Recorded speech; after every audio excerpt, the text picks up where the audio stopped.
Good evening, I'm Drew. And I'm Kristen.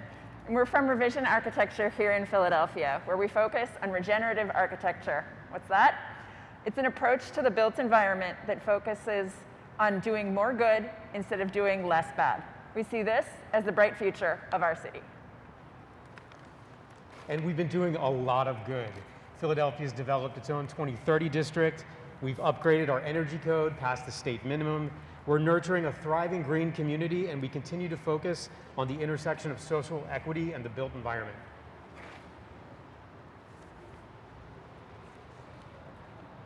But as 2020 and 2021 have shown us, it's not enough. The past 2 years have been a serious wake-up call that the climate has changed, that we are a global community of shared economies and germs, and that we cannot continue to ignore the needs and rights of many for the benefit of the few.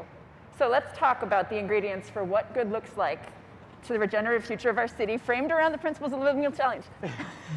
Okay, so before our European settlers came here, there was a very distinct ecology of this place. We had unique and healthy and diverse ecosystems, and as we look to the future, we're going to build with the ecology of the place, and that's going to allow us to go to Kristen.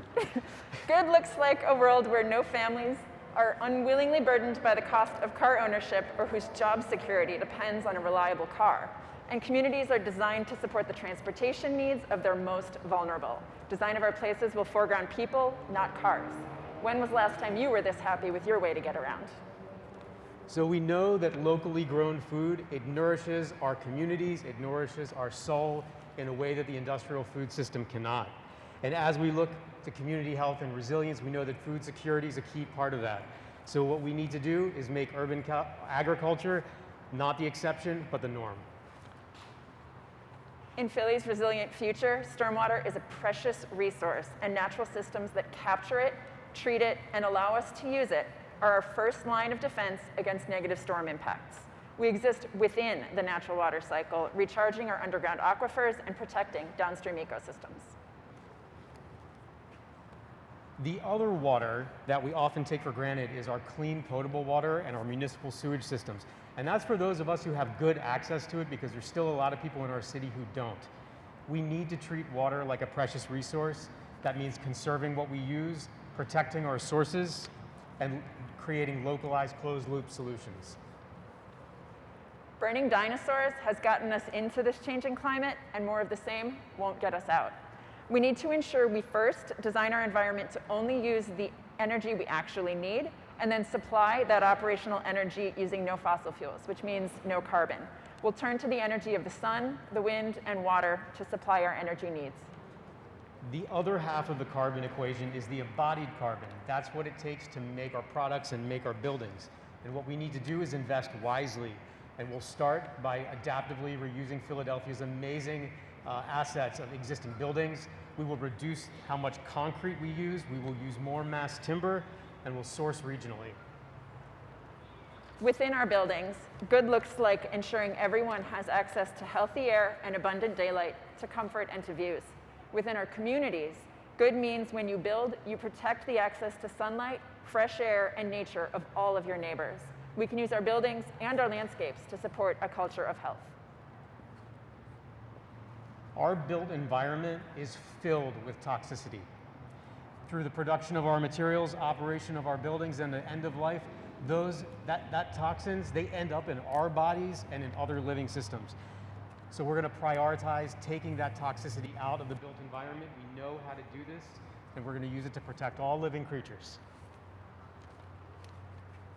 We have an incredible talent pool right here, and building our brightest future means sourcing our product needs from our community first. This allows us to strongly support our local economy, keeping our spent dollars within our community, building our tax base, driving the need for education and training, and lifting up small and local companies. In nature, waste is a part of the energy cycle. But for us humans, it's something that just goes away.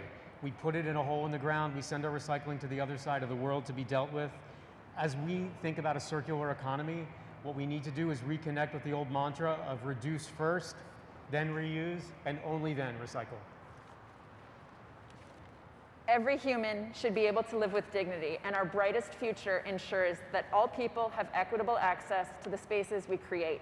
We are not gating off our communities and hardening them against people, but treating all people with kindness, regardless of income, ability, or housing status. Now that all said, what would a super sustainable environment be if it wasn't beautiful enough, special enough, or meaningful enough to be loved? We need to recognize in the design community that inspiration, beauty, and education are key parts of sustainability. If we can make our stuff good, we're going to take care of it. The future of Philadelphia will be good if we take 3 key actions from the Living Building Challenge, the principles that we just outlined. The first is to certify. Building and certifying to third-party rating systems holds teams accountable to achieve the ambitious goals they set and helps drive the market forward to make it easier for everyone to achieve good in the future. The second part is advocacy. At best, sustainability legislation is doing less bad. To do more good, we need a fundamental change from they to we. Our voices matter, our expertise matters, and our passion matters. It's not enough just to vote. We have to be loud and show our leaders what good looks like. Perhaps most importantly, we can't get to Philly's brightest future if we don't change mindsets.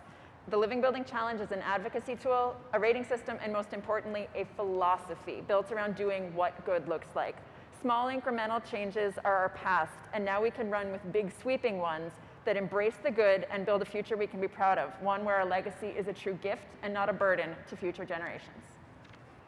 Our living future is bright and it is challenging, but we're ready.